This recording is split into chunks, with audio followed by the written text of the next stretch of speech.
What up, boys? It's Gaz, and welcome to the Warframe video. So, continuing our Corpus Lich preparation series here, we're going to be going over Railjack stuff today. And honestly, I think they're going to do a Railjack rebalance when the Corpus Liches come out, so keep that in mind. But I'll be showing you what I use right now. Maybe it will help you farm for some of the Railjack parts. Honestly, I'm feeling like they're also going to add tier 4 Railjack parts with this Corpus Lich update as well. So keep that in mind. So let's get into it. Before we get into it, make sure you hit that like button and, make sure you're paying attention to the channel because, when that new content actually comes out, we will have stuff that you might consider more relevant than me just over-preparing for Corpus Liches.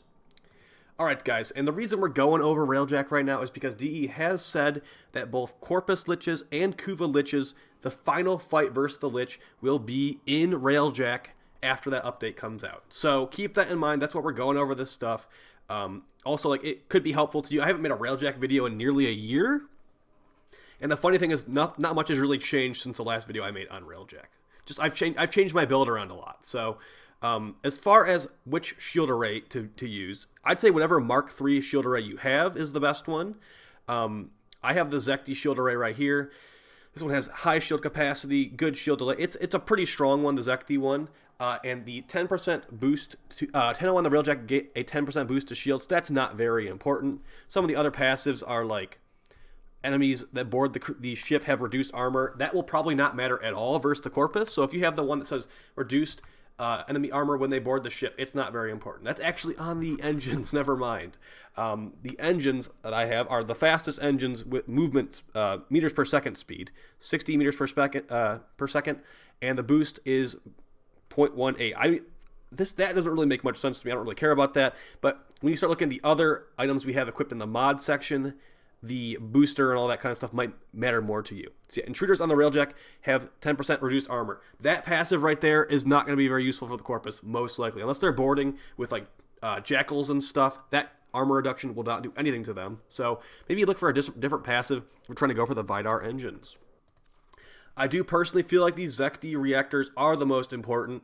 Now, what these ones do is they have very high flux capacity, which is basically the ability energy for your Railjack, but they have lower overall mod capacity, avionics capacity. If you look at the Vidar reactor right here, not even this max roll one has 100 avionics capacity and 100 flux capacity. So it's got under half the flux capacity of this not fully maxed out Zekti reactor right here.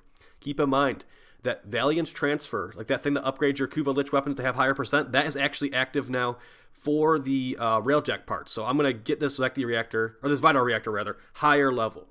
Getting another Zekti reactor seems kind of like a pain in the butt, but I've heard that if you grind Ruse Warfield in the Veil Proxima, that will be easier to get some of those to drop. So yeah, I recommend the blue reactor. It's honestly up to you. The green one and the red one are fine too.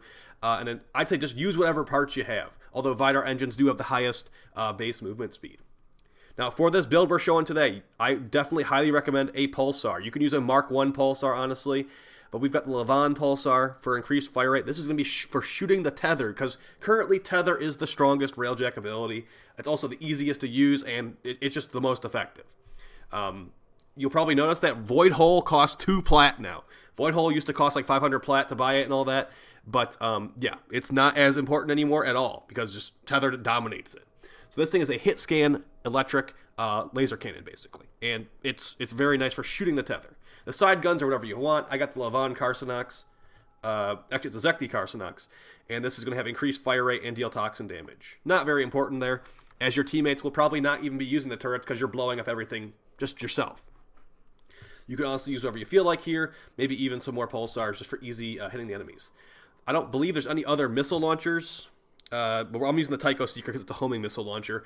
Good for blowing up the shield generators on the tier 3 cruise ships. And then for the build, this is the thing that's more important than those other parts.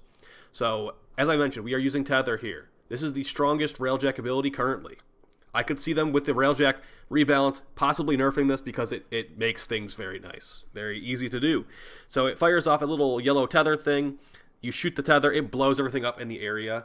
And it's very, very easy to use, definitely. All right, so yeah, that's what it does. You can fire off 2. Sometimes the enemies are too high level. You have to fire off 2 of them. But on the planets like on the mission like Gaian Point, you can just one-shot them very easily with Tether.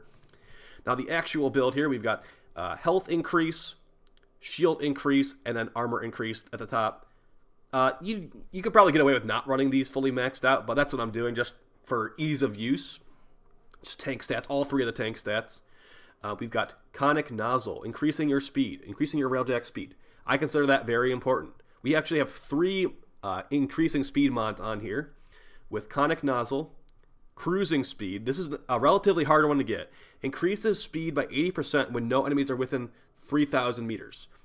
If you're blowing everything up with Tether, you will probably not have many enemies around you unless it's like a cruise ship that hasn't died yet. So very, very powerful mod right here, Cruising Speed. I recommend you get this one if you want to go through those missions real fast. And the third speed mod we have is Ion Burn, increasing boost speed by 20%. Not really noticeable, to be honest, but it also increases speed. I guess you could say this is a 4th mod as well. We have the tactical ability, Flow Burn. If you actually remember to use this, it does make you faster. Increases speed and boost speed by 38% for 13 seconds with a 240-second cooldown. So basically 4 speed mods. And then the rest of our stuff is just about making things easier for us, because this is definitely a solo-friendly build. I'd say the most important mod right here is Artillery Cheap Shot. So the big Yamato cannon on the front, let's get some gameplay on the screen while I'm going over this. The big Yamato cannon on the front has a 50% chance to not consume charges. And so that means you don't have to go back and refill your shots. Because at least on the missions we have right now, you have to kill 6 cruise ships. You can either board the cruise ships and blow up the reactor from inside, or you can use the mega cannon on the front to blow them up. And in the high-level missions, if you shoot the engines of the cruise ship, it will one-shot them. For other lower-level missions, you can just shoot the body of it and it will one-shot it, no problem. Something to also keep in mind, it seems like if you actually if you blow up the engines before you shoot them with the mega cannon, it does not always work, and you'll get zeros a lot of the time. So keep that in mind. You also want to be making sure that the shield generator on that cruise ship is destroyed before you fire the Yamato cannon. What I'll usually do for solo is I'll blow up the shield generators, then I'll use Void Cloak, which is another tactical ability we have equipped on here, to make it invisible so the cruise ship's not going to be shooting at us while we're firing the cannon at them. The big cannon is right behind you, and I believe you need an upgraded intrinsic to even use it, so keep that in mind. Continuing on the build, so we went over Artillery Cheap Shot. We also have Revo Reducer. So what Revo Reducer, I don't know if everyone's going to like this one, but I like this one. It's going to make it where the Revolite you consume is reduced by 40%. So that's the stuff you use to repair the ship, to put out fires, all that kind of stuff. At least for me, the way I look at this, the less I'm going to the back of the ship to refuel the stuff, the better.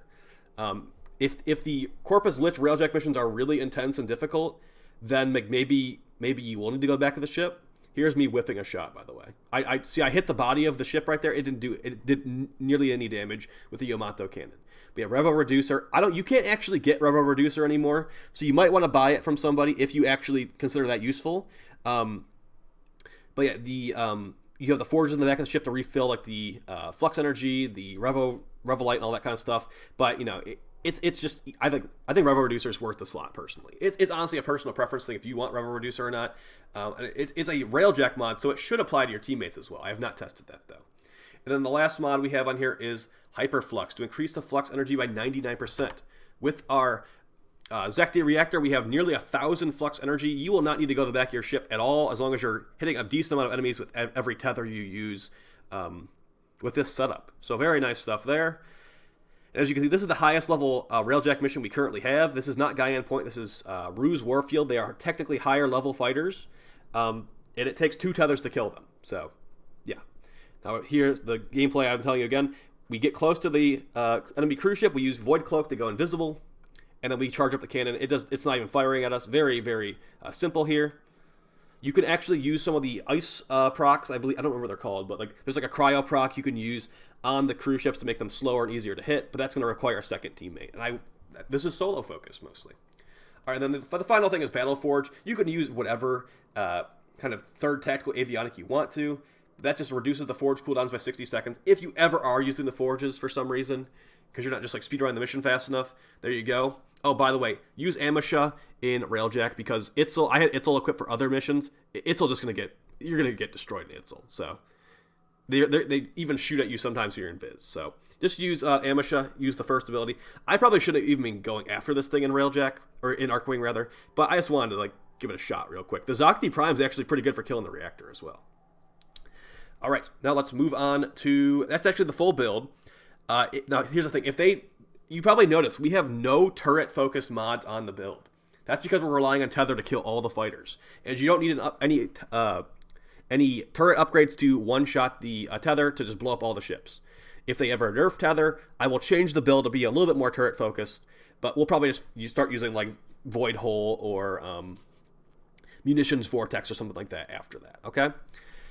And then my intrinsics are all 10. I knew a lot of people who are like min-maxing for the release of the command intrinsic will definitely put like some of them at level 9, so you can have enough to max out the intrinsic when it comes out. But the way I'm looking at it, I want something to actually do when the Corpus Liches come out. So if I don't have maxed out command intrinsic the first day, that's totally okay with me. So as you can see right here, we're using hardly any Revelite to fix these fractures. Also remember, here's just some Railjack reminder stuff. You can easily teleport between different points on the Railjack by opening your tactical menu. That's very, very important and powerful, guys. And if you want to teleport back to your ship and you have the correct intrinsic to teleport back, you can activate the Revelite like fire hose in like both the enemy cruise ships and in like the enemy bases. So lots of good stuff you can do right there. So yeah, that's the general gist of this build. It is very solo friendly. Void Cloak is your friend as well. Like if you are in some trouble, you can definitely you can activate Void Cloak for a little bit of safety.